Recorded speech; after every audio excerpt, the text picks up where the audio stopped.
Hello! This is where we cut open Nollywood, the complex magic making machine, and bring into your homes the various aspects of the vibrant movie industry. I am Koi Shotadi, and this is Nollywood Uncut. Glad you can join us.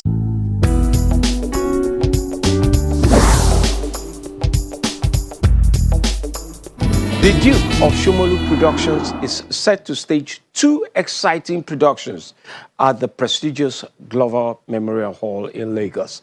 The two plays, Awol and Aremu, represent a mold-breaking initiative that would see, for the very first time, two major productions being staged back-to-back in the same venue and involving over 100-man cast and crew. Brought together by the strong need to deepen the sector while making history at the same time. Come with us, first and foremost, behind the scenes of Aremu.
It's fun. We all know the story. Yeah, what is important is for us to come and catch our fun. And through that, maybe we'll be able, it's basically retelling the story. But from another angle, from an interpretative angle, and most importantly for us, is the genre that we are using. You know, music. Music is the food of the soul. You know, so we are using that genre for that deliberate purpose.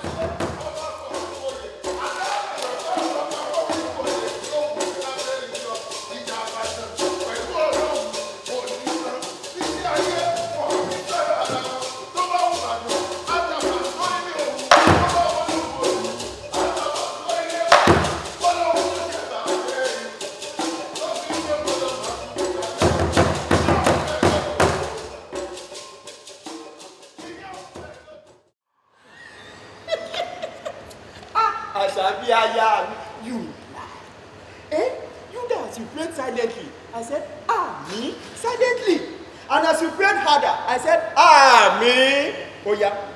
Why do you think you woke up hale and hearty this morning? Call me. Why did you not say it like the church taught us? Amen! The Reverend says that is the type God likes to hear. Call me. You slept like a log. Oda. Mi o Jésù! What? Ọmọ ló yẹ ká kọ́kọ́ bí o. Ọmọ ló yẹ ká kọ́kọ́ bí. Onídùkìá tó fi mí ṣe yẹ̀yẹ́ òwe. Ọjọ́ tó bá kú, dúkìá dòfo. Ọmọ ló yẹ ká kọ́kọ́ bí. Ọmọ ló yẹ ká kọ́kọ́ bí o. Ọmọ ló yẹ ká kọ́kọ́ bí. Ọmọ ló yẹ ká kọ́kọ́ bí o. Ọmọ ló yẹ ká kọ́kọ́ bí. Onídùkìá ló fi mí ṣe yẹ̀yẹ́ òwe. Ọjọ́ tó bá kú, dúkìá dòfo.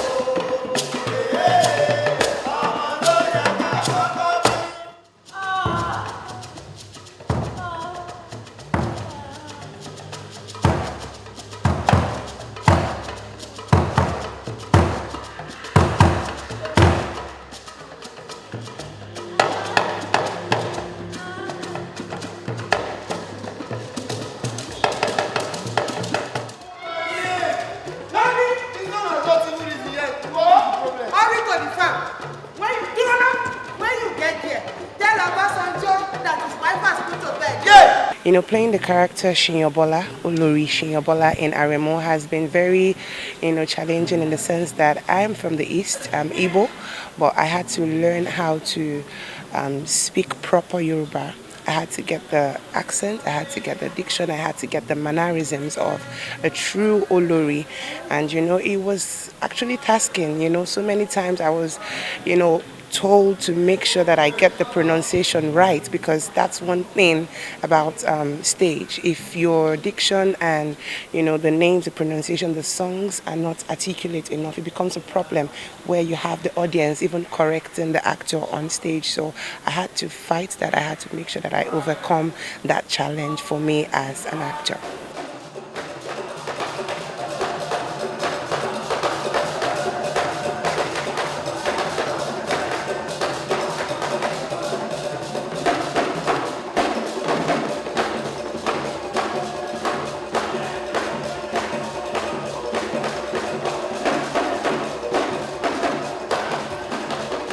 He just brought together my initial vision, with that of the principal, Chief Olusegun Obasanjo. So basically, I want to tell the story. And I don't want to tell the story from the expected angle. I wanted to look at those things that influenced him as a child. Those cultural ethos? That influenced as a child? That now made him the leader that he is, and God knows his word was. Do you understand? So basically, what you're seeing now, what you're going to see in this play is a depoliticized Chief Olusegun Obasanjo. Are you getting me now? It's a Yoruba man, a Nigerian, and an African. So those things that his people put in him, do you understand? His immediate family, his extended family, his community, Nigeria. Are you getting me now? That molded him and has given Nigerians the iconic figure that we have today.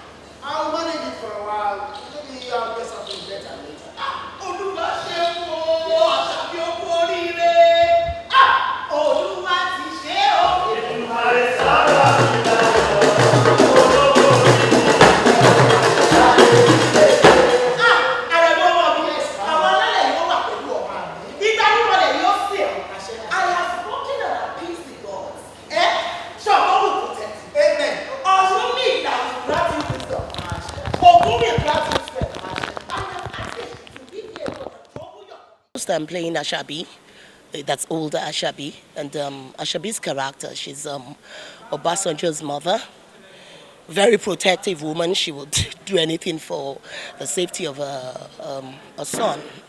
Firstly, I would say that I faced one, which was I had to chant. I'd never chanted.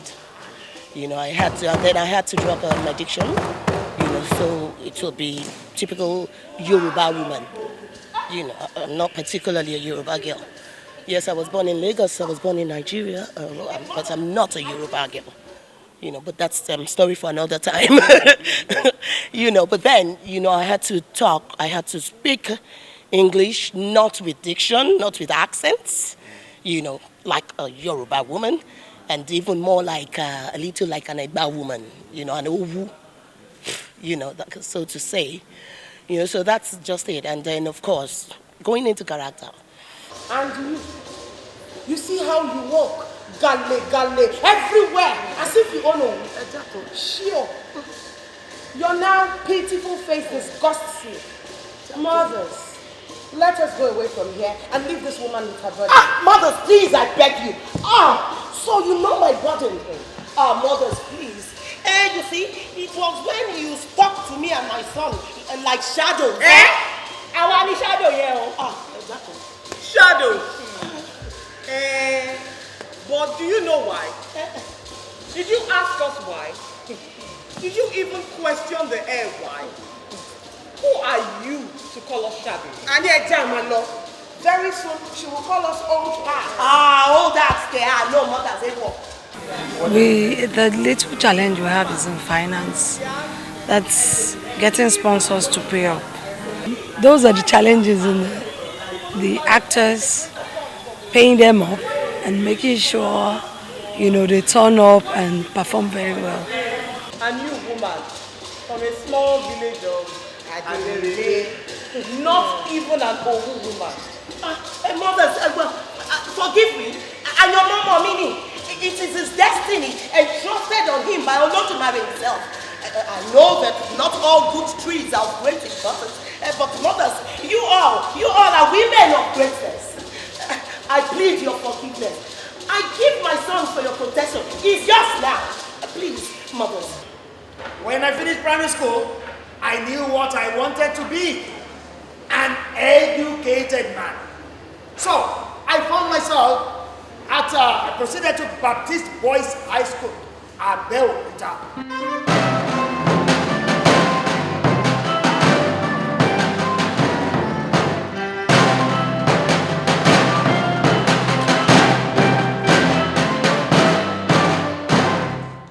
Baba is a public property, let me put it that way.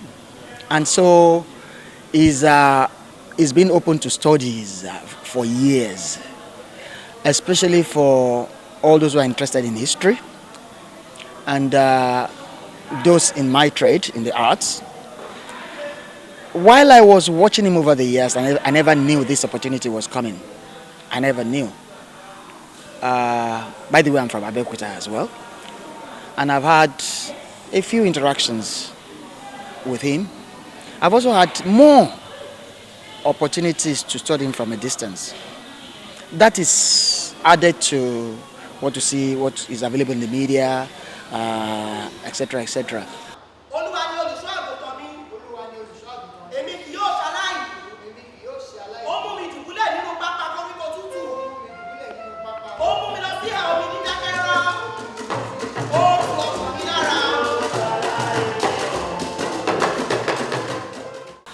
So when I was given this challenge to do, to interpret or to bring that character into life, I took it up as a big challenge. I went a bit deeper.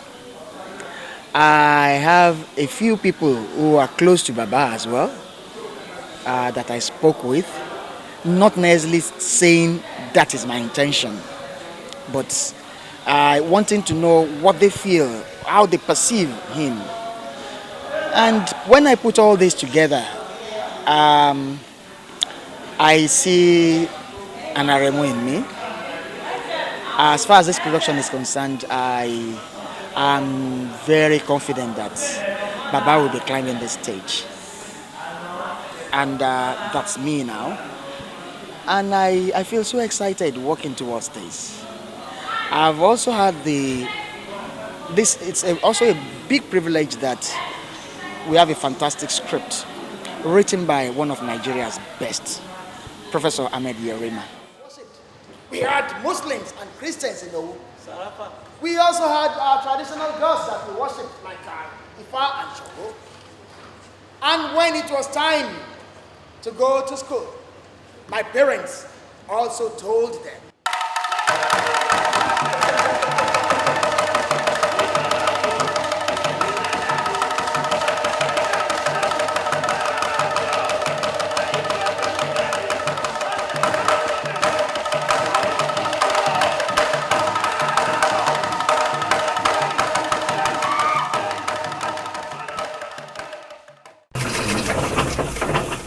When we return from a short break, we'll bring you more.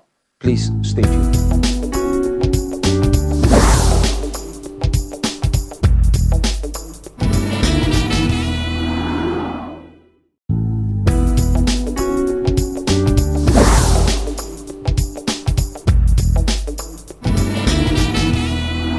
Obi Emeloye just did a London premiere of his biopic of the former head of state, Ibrahim Babangida, in London on June 12.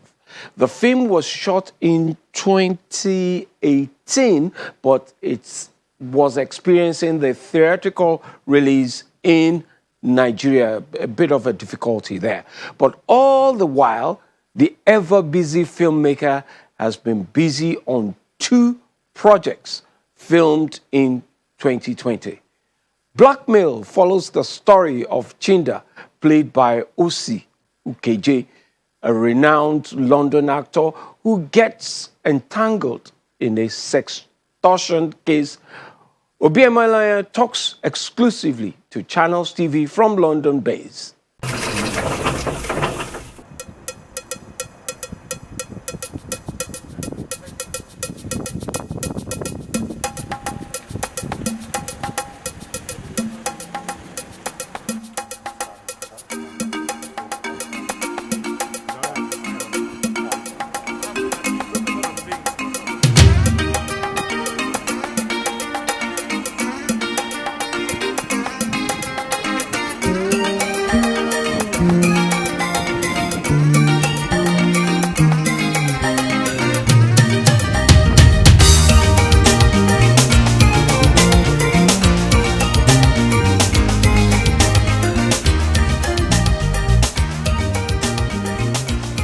Blackmail was shot in October 2020 in the middle of a lockdown. And when I say lockdown, I mean proper lockdown, UK lockdown, where everything was actually shut down. So when Osi Ukeje, who played the lead role, Chinda, came from Canada, he had to quarantine for 14 days before we could even rehearse. We had to put the whole cast and crew in a bubble to be allowed to work.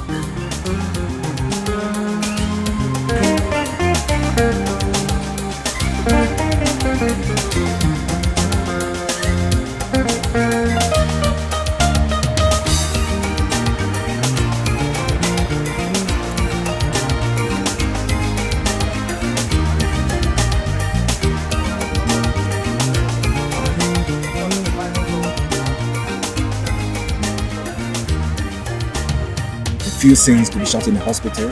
At that time, nobody was being allowed into a hospital except you were about to die. So we had to build our own hospital, build the set. Thankfully, I had a very wonderful set designer. The challenges were great. Even in post-production, we had what I called a remote international post-production team. Camera set. Set. And action.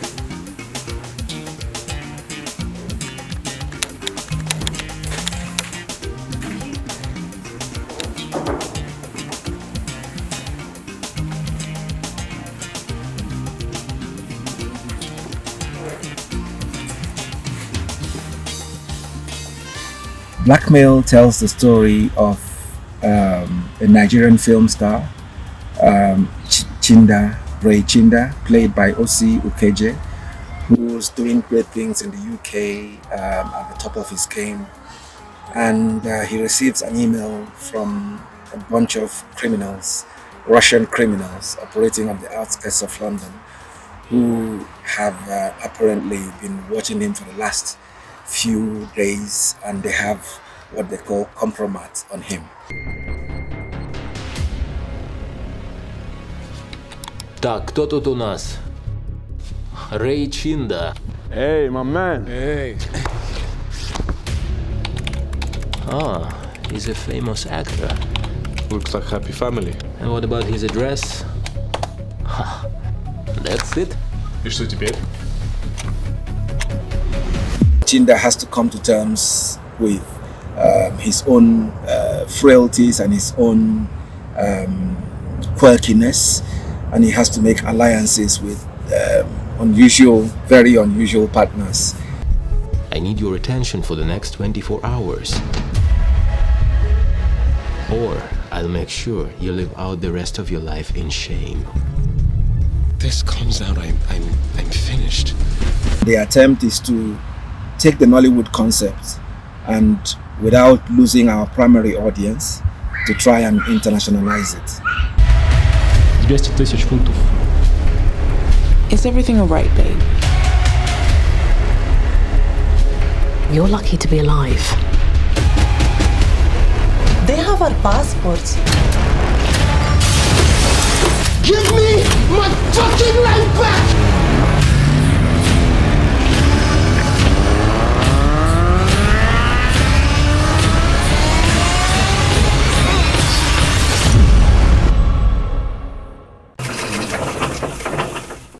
We run news from the box office, which tells us the highest grossing films from the cinemas. A quick reminder that the popularity of a film doesn't determine the quality of the flick.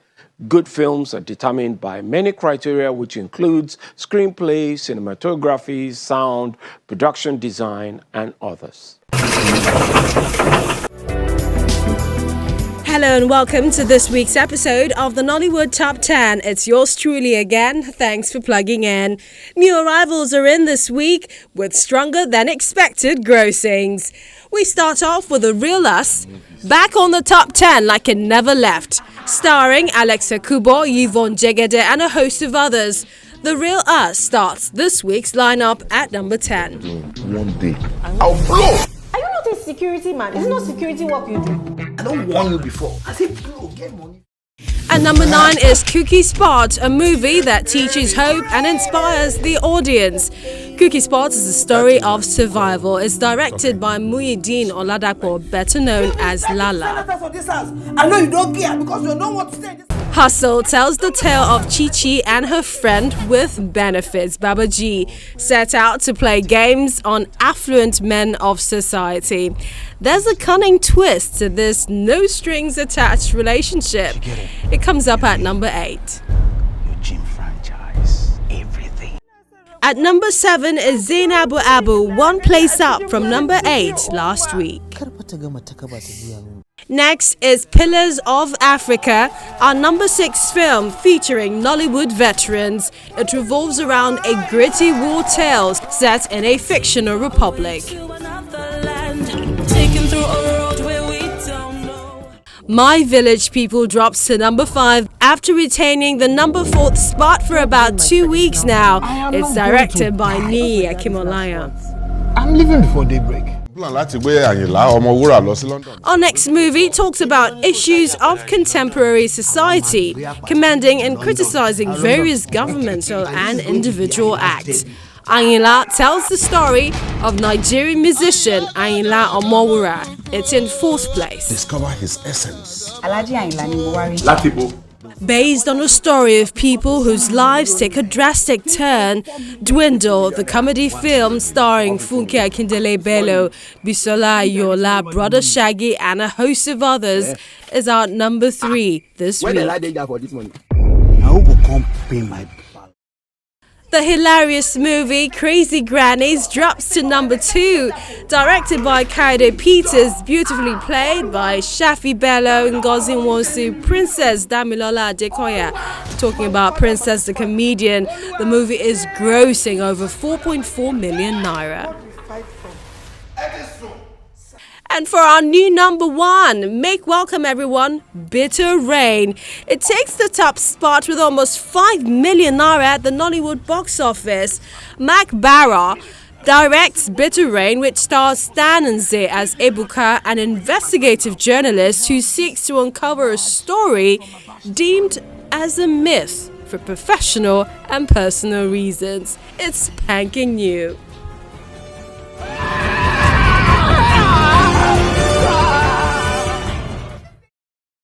And that's our lineup this week. Can't wait to see what happens next week. But until then, adios.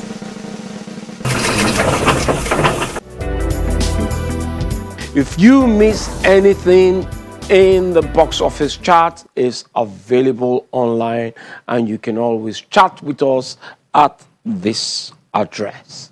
And that's it for this show. Until next time, I am Koi Shutadi asking you to aim high, shoot for the moon. If you miss, you'll probably end up with the stars.